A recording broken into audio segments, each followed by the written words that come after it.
Well, today we're going to talk a little bit about having an estate plan, and Mark Matthews is here with Edward Jones. And Mark, very important to have this estate plan. Well, it really is, Mike. And a lot of folks think they may not need one because they don't have a lot of money or they're young or something like that. But the thing is, if you don't have an estate plan that you've signed off on, you do have one that the state's created for you.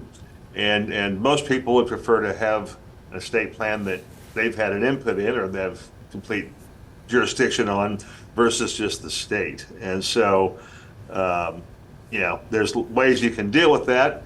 One of the most easiest ways and most important is to make sure that your beneficiaries' designations on your 401k, your IRA, life insurance, reflect people that you want to be on there. If you've gotten married, gotten divorced, someone's passed away, those are triggers to make sure you review those beneficiaries, and those kind of things bypass probate. If you've named someone as a beneficiary on most anything, it will go to them. So that's good.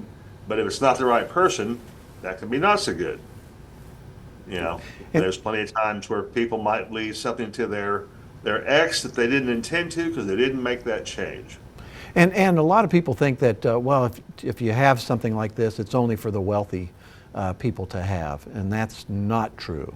No. And think about it this way: when we say estate plan, things like a power of attorney.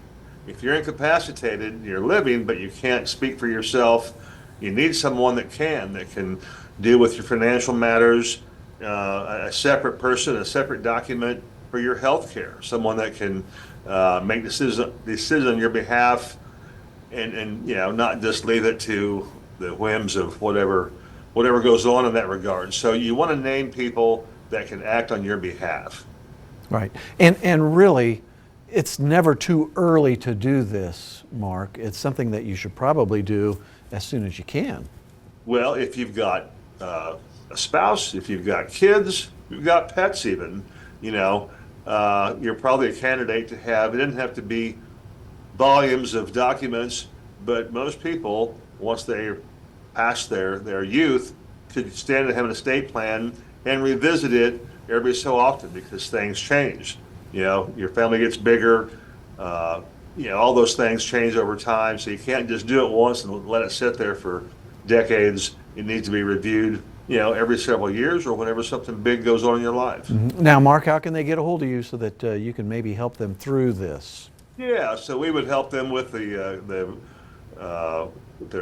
attorney to draw these kind of things up, but they can find us at edwardjones.com, search by city or zip code. You'll find an advisor not too far from you, and they can help you. Mark, great information as usual. Thank you very much for joining us today. Glad to be here, Mike. Thank you. All right, stay with us. We'll be right back.